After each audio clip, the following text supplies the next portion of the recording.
Before we start, please don't forget to like and subscribe.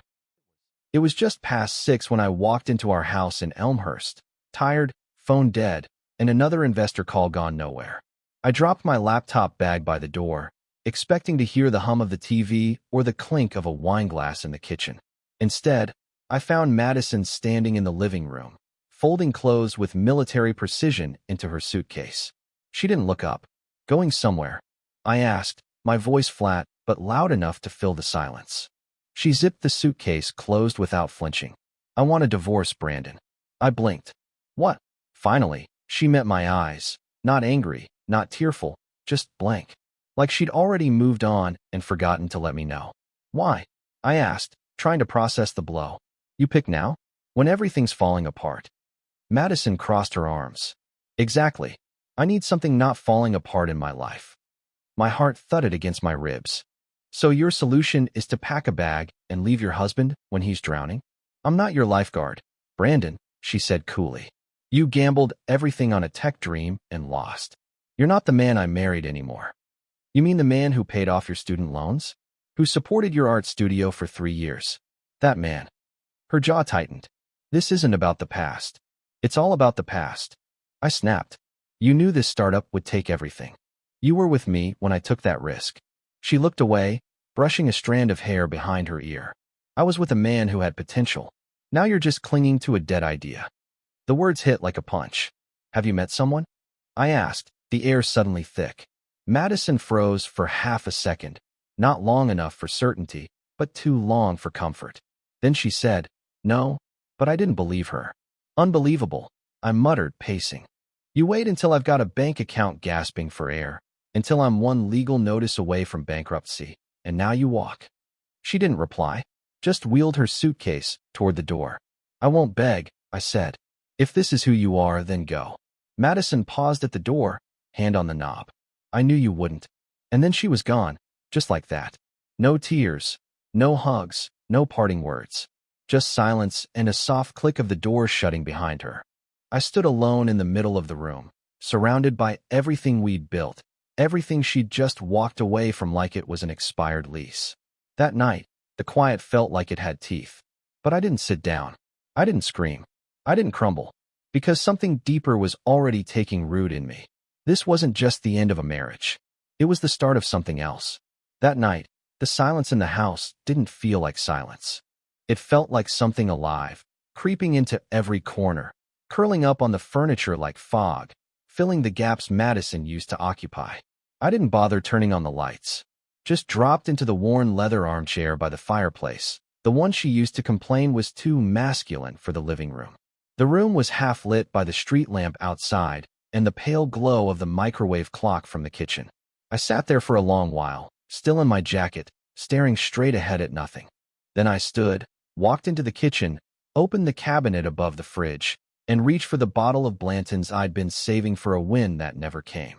The cork made a quiet pop, and that soft sound felt louder than it should have in a house that was suddenly too big for one person. I didn't use a glass. I brought the bottle back with me to the armchair, sat down again, and took a slow sip. It burned, but not enough. Then I took another, and another. Somewhere around the fourth pull, the thoughts started to take shape. Those jagged little pieces of memory, shame, and frustration that had been swirling around my mind like dust in sunlight. The startup. It used to feel like a rocket waiting to launch, full of promise, fueled by passion. But lately, it felt more like a dying animal, gasping for air while I kept trying to resuscitate it with increasingly desperate investor calls and sleepless nights. I opened my phone and stared at the emails I didn't want to read. One subject line: declining your proposal. Our fund is pivoting. Another: final notice, outstanding balance. I swiped them all away. Not tonight. I leaned back and stared at the ceiling. Maybe she's right, I said aloud, the words tasting like rust. Maybe I'm not the man she married. A floorboard creaked near the hallway. Just the house settling, but it felt like a response. I shook my head, but I'm still standing. Another drink. I didn't even want to be drunk. I just didn't want to feel sharp. I reached for my phone again. Her number was still pinned at the top. I stared at it. My thumb hovered, trembling slightly. I didn't call. Instead, I opened my camera roll, scrolling past pictures of her birthday dinner last month, Our weekend in Lake Geneva 2 summers ago. The blurry selfie we'd taken in the hospital hallway when my dad passed. I stopped on that one. She had her head on my shoulder. I had tears in my eyes. I stared at it for a long time, then locked the phone and tossed it onto the coffee table. The ticking of the clock above the mantel filled the room again. Tick, tick, tick. I whispered, I'm not begging, Madison. Because that's the line she crossed. She didn't just leave. She waited until I was cornered, low on money, low on energy, low on hope, and then she walked. Not because she had to, but because she wanted to. No explanation. No fight. Just clean hands and a suitcase. I closed my eyes and exhaled through my nose. It wasn't even heartbreak that gripped me. It was insult. The quiet kind that burrows under your skin and burns slow. I'd given her everything I had. Not just money, but time. Every Sunday coffee run. Every late night call from the office. Every, I'll be home late again, don't wait up. And now?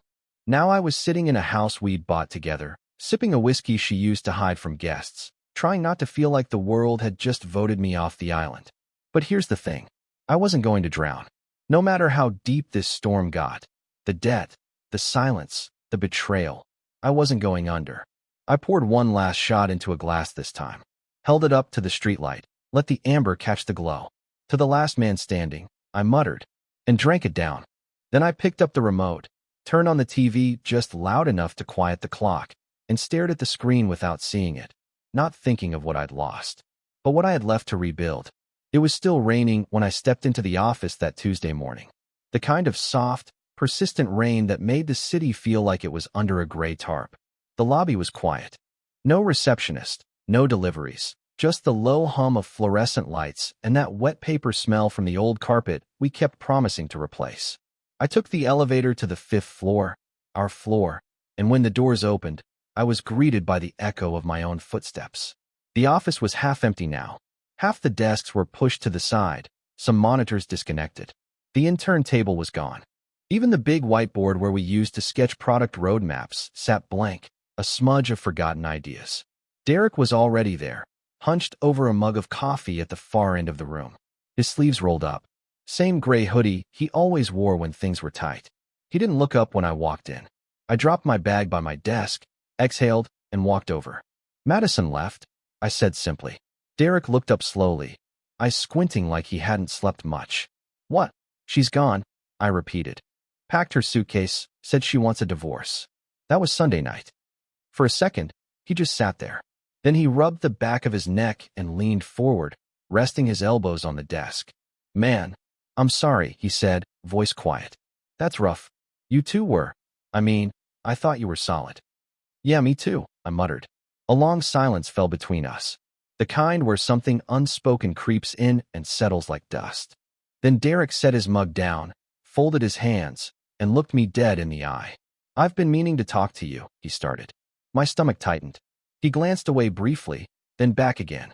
I think I'm going to pull out of the company. For a moment, I thought I'd misheard him. You're what? I said, trying to keep my tone level. I want to cash out my stake, he said. I've been thinking about it for a while. With everything slowing down, the funding drying up, the delays, I think it's time. I stared at him, blinking. The rain tapped at the window behind him like a ticking clock. You're serious? He nodded. I've got a job offer lined up already. Product director at a fintech firm. More stable. Bigger team. They move fast. It's a lifeboat, I cut in. That's what it is. Derek didn't deny it. I turned and walked over to the window. The city below looked like a photograph left in the rain, blurry, distant. Look, Brandon, Derek said behind me. You know I've had your back for a long time. We built this thing together. But it's not working anymore. You know it. The market's shifted. We missed our window. I can't sink with the ship just because I helped build it. I didn't answer.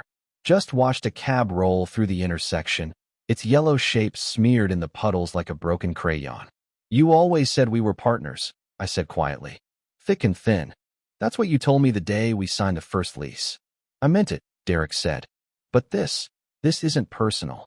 I turned around, looked at him. That's the problem, man. It should be. He looked away. I didn't argue. Didn't yell. What was the point? People leave. Sometimes fast. Sometimes quiet. Sometimes they even call it a favor. I'll have the paperwork drawn up, Derek said, standing. You'll get my shares. I just want out clean. He grabbed his jacket and paused at the door. Take care of yourself, B. Then he walked out. I sat down, leaned back in the chair, and stared out the window again. First Madison, now Derek, and me, still standing, in a building that was starting to feel just as hollow as everything else I had left. It was raining again the morning of the hearing. I remember thinking the weather matched the whole mood, gray, wet, and just heavy enough to keep your shoulders slightly hunched, like even the sky didn't want to look anyone in the eye. The courthouse was quiet when I walked in, just the hum of security machines and a few voices echoing off marble walls. I wore the only decent suit I still owned, charcoal, pressed, but tighter than it used to be. I'd lost weight. Didn't even realize how much until I caught my reflection in the security glass. Madison was already in the courtroom. She didn't look surprised to see me walk in. She looked prepared, hair tied back, expensive coat. Her lawyer beside her, flipping through papers with the confidence of someone who was paid by the hour and never missed a comma. She didn't look at me right away. I took my seat next to my own lawyer, a quiet guy named Clark who spoke more with a raised eyebrow than with actual words. The judge entered. Case of Harlow versus Harlow. We stood, then sat again. Her lawyer started things off with a tone so smooth it could have been mistaken for sympathy.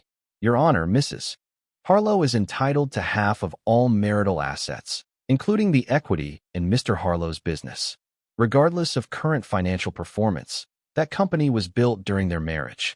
She's not asking for more than her fair share, only what she legally deserves. I didn't look at her, not at first. Clark leaned over. They're going for the kill. I know, I said softly. Let them. The judge turned to us. Mr. Harlow, your response? I stood. My voice didn't shake. Your Honor, I'm not contesting the divorce. I'm not here to drag this out. I'm willing to give Madison the house. And the car. All I ask is that I keep the company. What's left of it? There was a pause. The judge raised an eyebrow. The valuation of your business, as submitted, shows a significant loss. Yes, ma'am, I replied. We're down to almost nothing. I know what I'm holding on to, but it's mine to rebuild. Or bury. I finally turned to Madison. She stared straight ahead, eyes unreadable. I just want to keep the thing I poured everything into, I said. If she wants the rest, she can have it. Clark shifted beside me, surprised. Even the judge leaned back slightly, as if she hadn't expected that level of clarity from someone who looked like they hadn't slept in weeks. Madison's lawyer cleared his throat. My client will accept the proposal. The judge nodded. So noted. I could have just sat down, but I didn't. Instead, I turned fully to Madison and spoke loud enough for the room to hear. Thank you, I said, for the years we had. I wish they'd ended differently. Her jaw tightened. Whatever happens next, I mean that, I added, even if I never understand why you left. She looked at me then, briefly, but she didn't speak. I nodded once, turned to the judge, and said, that's all. The judge was quiet for a beat before offering a rare, almost respectful, you're dismissed. As I walked out, I didn't feel lighter. I didn't feel stronger, but I felt intact. And sometimes, that's enough to build from. 3 days after the hearing, I was living out of my car. Not sleeping in it. Not yet, but every shirt I owned was folded in the back seat, and my laptop bag had turned into a makeshift filing cabinet. I'd been couch hopping. 2 nights at a buddy's place in Naperville, 1 awkward sleep on the floor of an ex-co-worker's home office. But I knew I was running out of places to park my pride. Then came the message. Nicole Harlow, hey, I heard about everything. If you need a place to crash, my couch is open. I'm in Joliet now. No pressure. Nicole, Madison's little sister. Younger by 5 years. Always the quiet one at family dinners.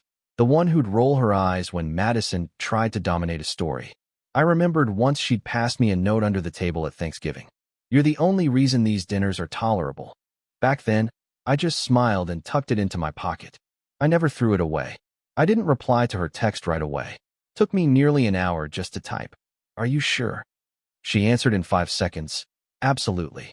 Nicole's apartment sat above a florist shop, on a quiet block with a liquor store on one end and a dry cleaner that hadn't updated its sign since the 90s. The building was old but clean, and the steps up to her place were narrow enough that I had to turn sideways to carry my duffel. She opened the door before I even knocked. Hey, she said, pulling the door wider. You look like a man who's either heartbroken or recently mugged. I gave her a half smile. Bit of both. The apartment was small, 2 rooms and a galley kitchen, but it was warm, smelled like cinnamon, and had actual light. Her couch, draped in a soft blue blanket, already had a pillow waiting. I'm not going to cry, I said, setting my bag down. But this feels like oxygen. She grinned, then breathed deep. That pillow's yours indefinitely. The days settled into rhythm.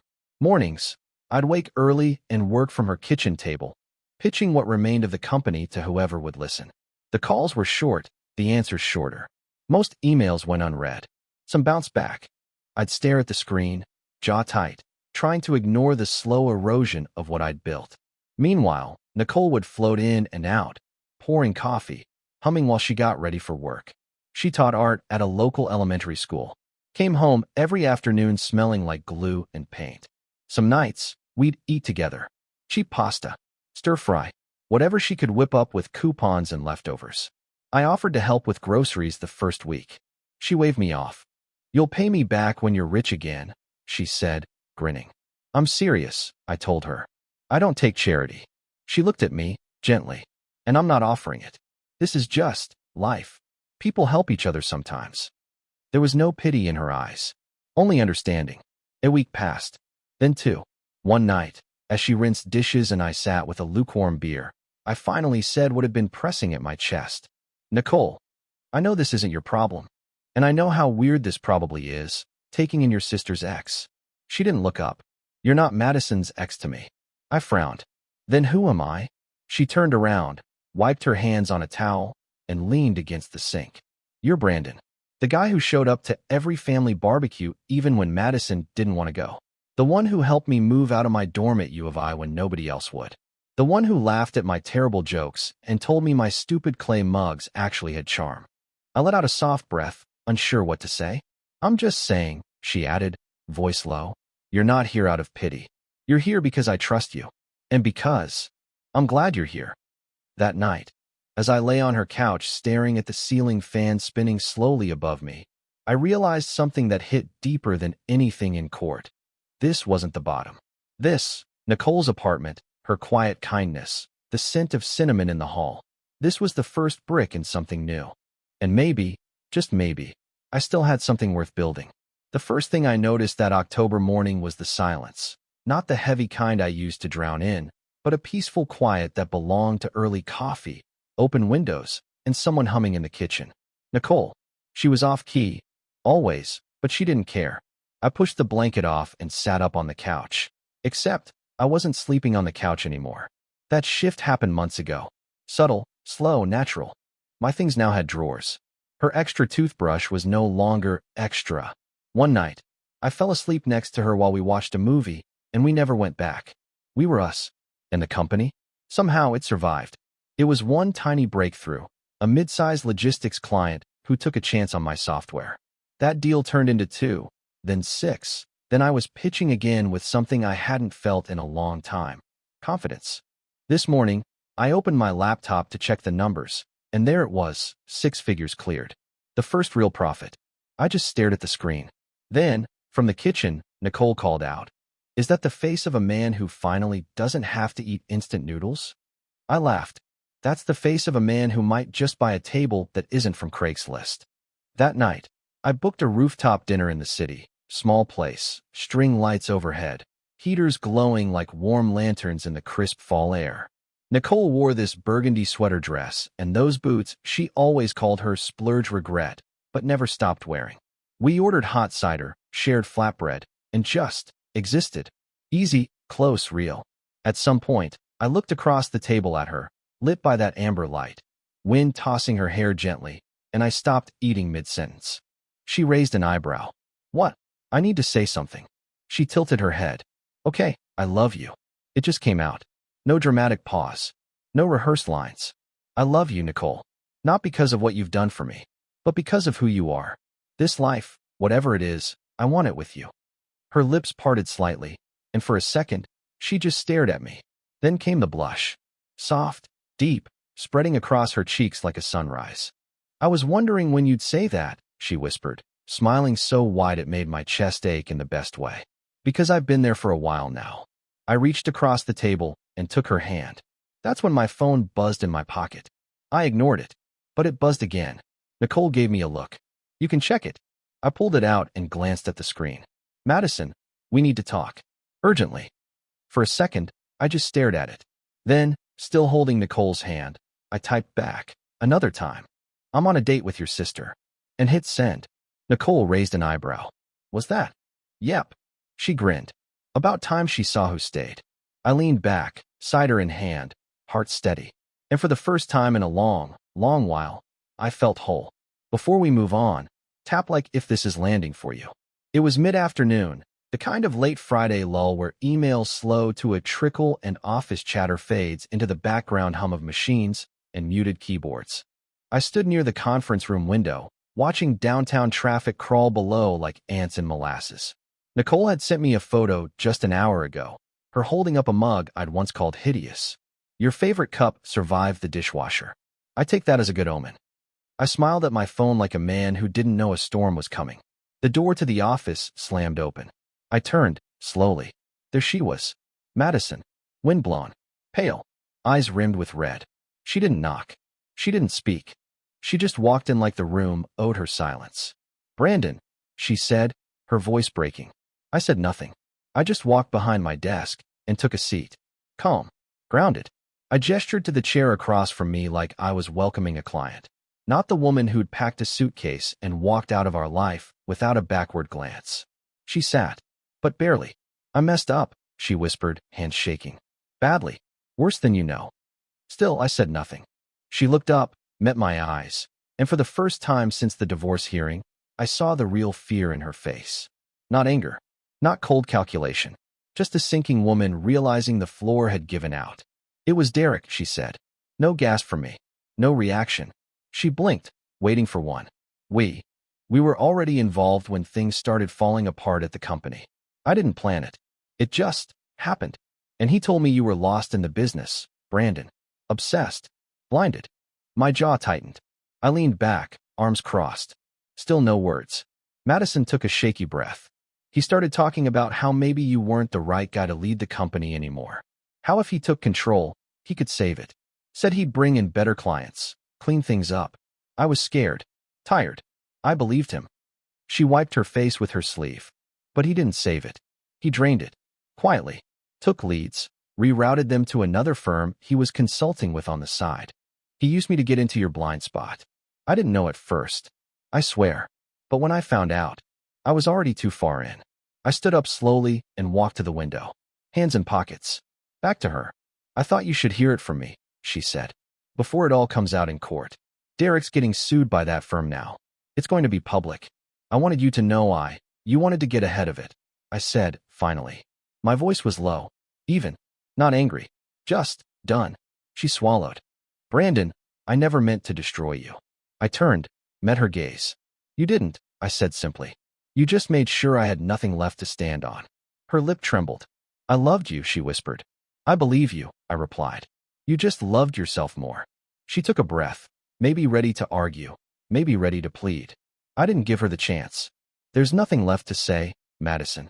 She stood slowly, her shoulders slumped like she'd aged 10 years since she walked in. Nicole's good to you, she said. I can see that. She always saw you better than I did.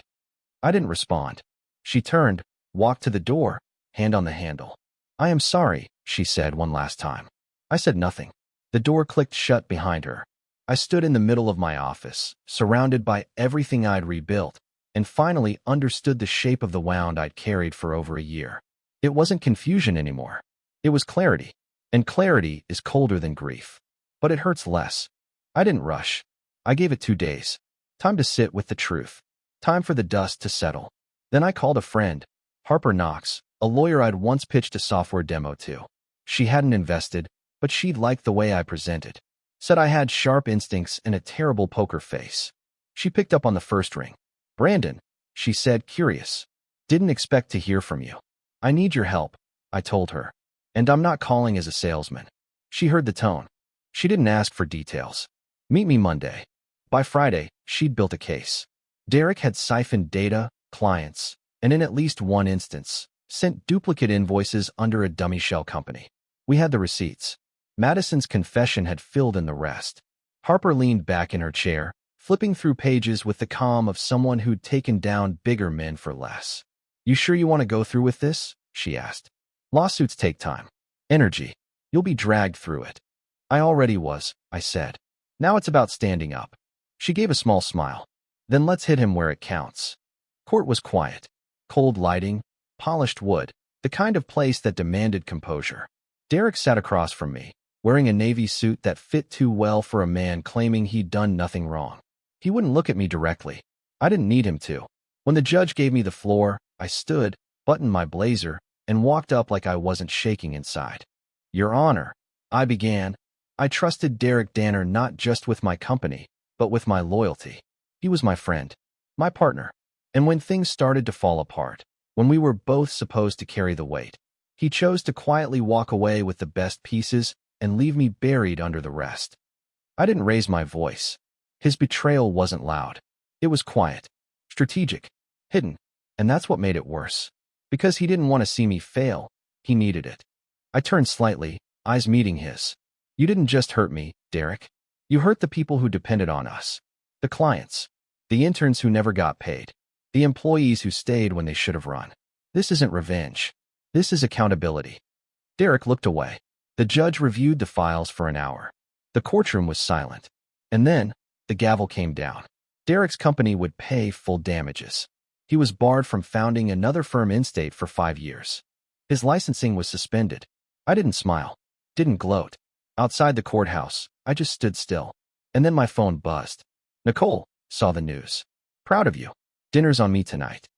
2 minutes later, a client I hadn't heard from in over a year. Then another, like little sparks on dry grass. One by one, the people came back. And just like that, ashes turned into kindling. It was a quiet Sunday afternoon when she showed up. Nicole had gone out for groceries, and I was sitting on the porch, legs stretched out, coffee in hand, watching the amber leaves tumble across the sidewalk like they were trying to outrun the wind. The knock came soft, hesitant. I knew it was her before I even opened the door. Madison stood there in a long coat, hair tucked into a scarf, her makeup barely holding back the storm in her eyes. "Brandon," she said, her voice already cracking. "Please. I just need 5 minutes." I didn't move. "Just 5, she whispered. "Then I'll go. I swear." I stepped aside, not because I owed her anything, but because I needed to say what hadn't been said. She walked in slow, glancing around like the walls might accuse her. The living room was modest but warm, books stacked on the table, the soft hum of Nicole's favorite jazz station playing low from the kitchen speaker. Madison took it all in, then turned toward me. "I've been thinking about you," she said, voice unsteady. "Since that day at your office. Since I finally told you everything." I nodded once. Let her speak. "I know I destroyed what we had. I know that," she said.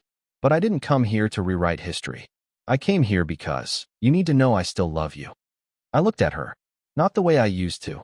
Not with hope or longing. Just with the quiet steadiness of a man who had already buried a chapter. "I thought I did the right thing," she continued. "Back then, I was scared. I thought the business was dying, that you were slipping away. And Derek, he told me things that made it easy to believe it was all over.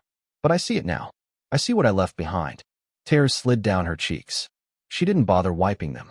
"I confessed because I couldn't carry it anymore," she said. "Not to win you back. Not to clear my name.